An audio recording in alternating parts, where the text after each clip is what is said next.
tout le monde. Comment allez-vous? Comment allez-vous mes petites fraises tagada? Aujourd'hui, je vais vous parler, vous l'avez vu dans cette vidéo, de choses à faire et à ne pas faire face à une agression.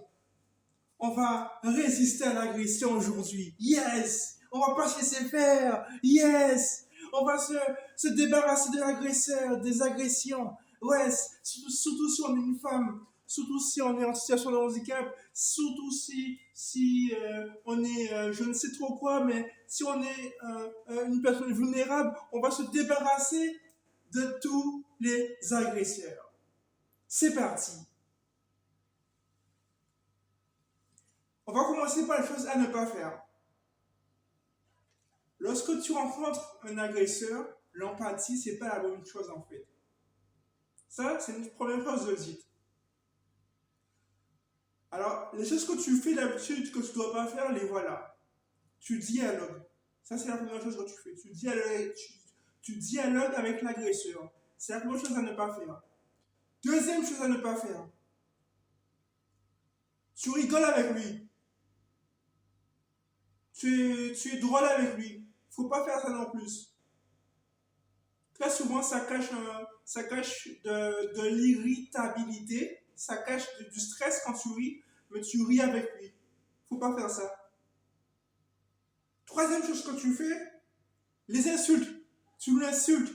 Faut pas faire ça non plus. Oh my God! Faut pas insulter le gars parce que tu vas encore aggraver la situation vis-à-vis de lui et vis-à-vis de la situation, tu vas aggraver la situation. Drôle de phrase. Mais tu vas aggraver, tu vas le faire s'énerver contre toi encore plus d'ailleurs. Quatrième chose à ne pas faire, ignorer l'agression. Ignorer l'agression, on va dire que ça marche, mais ça marche pas vraiment parce qu'il continue toujours de t'agresser en fait. Ça marche pas en fait, ça marche pas. Ça dépend de quel type d'agression, mais en général ça marche pas. En général ça marche pas. Cinquième chose que tu fais face à l'agression que tu ne dois pas faire, c'est que tu lui fais perdre la face à l'agresseur. Tu lui fais perdre la face. C'est-à-dire que tu as une sorte de charisme et tu lui fais perdre la face. C'est quelque chose qu'il ne faut pas faire d'habitude. C'est quelque chose qui... parce que ça l'agresse encore plus et ça l'oblige à devenir encore plus agressif vis-à-vis de toi.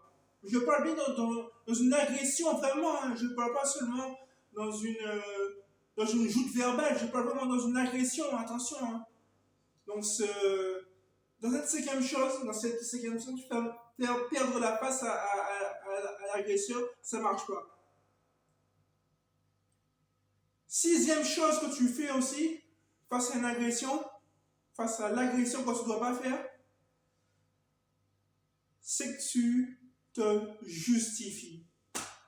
What the fuck? Tu te justifies. À quoi bon se justifier, franchement? Tu te justifies. Pourquoi tu te justifies?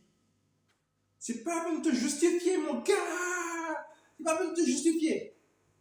Et enfin, la dernière chose que tu fais qui rend l'agresseur encore plus agressif, c'est que tu demandes de l'aide. Tu peux demander de l'aide quand il n'est pas là, mais quand il est devant toi, vaut mieux éviter. Vaut mieux éviter quand il n'est pas là. Quand il n'est pas devant toi, vaut mieux éviter. Quand il est devant toi, il faut faire autre chose. Et on va voir tout de suite les différentes stratégies que tu as pour faire face à un agresseur. Les vraies stratégies. Première chose, faire un scandale. Tu vois, tu fais le fou en fait. Tu fais un scandale, tu fais le fou. Et ça marche. Je sais pas pourquoi, mais ça marche.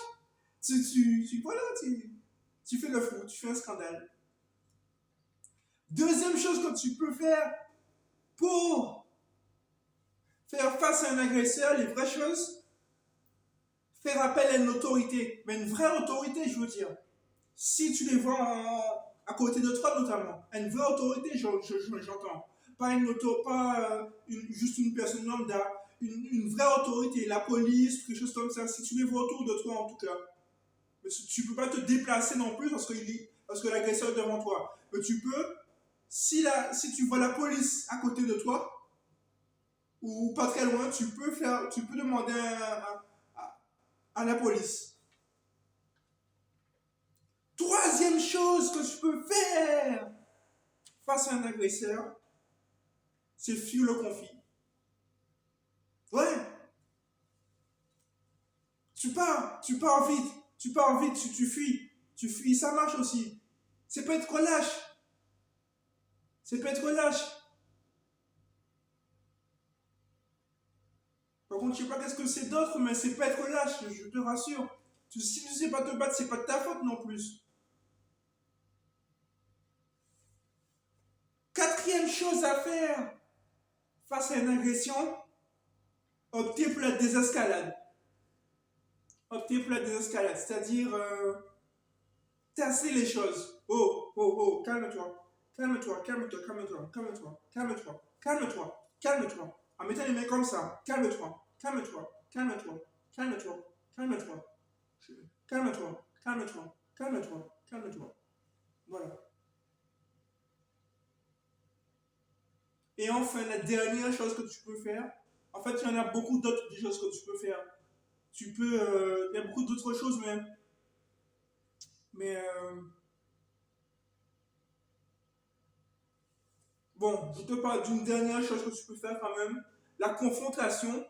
La confrontation, elle est très utile et c'est la plus utile, je pense, mais c'est la plus difficile à appliquer. Difficile à appliquer. Donc, je t'invite vraiment voilà, à t'essayer à faire des tentatives de plus en plus. Quand je dis confrontation, je ne veux pas dire te confronter à lui directement. Hein. Je veux dire utiliser la répartie, par exemple. Tu vois, la répartie, par exemple, tu utilises, ce que j'appelle pour moi tiens, je te donne une technique pour la confrontation. La confrontation, tu es devant le gars, devant l'agresseur, tu lui dis, je vois que tu me tiens la main, je n'aime pas ça, ou je me sens stressé, je vois que tu me tiens la main, tu fais le constat d'abord, le constat, n'oublie pas, tu parles des faits d'abord, le constat, je vois que tu me tiens la main, je vois que je vois que tu te rapproches de moi, je n'aime pas ça, je me sens stressé, je me sens agressé, recule. Recule ou 20 ans. Que tu me tiens la main, je me sens agressé, lâche-moi. Mais de vrai ton, quoi, tu vois. Et il faut que le paraverbal soit en accord avec le verbal aussi. Donc de vrai ton, lâche-moi. Wow, lâche-moi. Voilà, et là il va te lâcher, c'est sûr. Ou tu répètes ça, tu fais le disque oreiller. C'est une deuxième technique encore pour la confrontation. Le disque oreiller, et tu vas voir comment il va te lâcher finalement. Tu répètes à chaque fois la même chose, et tu vas voir comment il va te lâcher finalement. Le disque oreiller, tu vois, et c'est ça. J'espère que cette vidéo t'a aimé, tu as apprécié cette vidéo. J'espère que si tu as des commentaires en bas, si tu veux mettre de nouvelles choses, si tu as de nouvelles techniques à toi, personnelles, qui t'ont servi, je t'en prie, marque-les en bas. Marque-les en bas. Voilà, donc je te dis à bientôt. Et puis, abonne-toi si ce n'est pas déjà fait. Partage cette vidéo aux autres personnes pour, euh, pour diffuser la bonne nouvelle, comme on dit. La propagande. Ah là là. Allez, je te dis à bientôt. Ciao.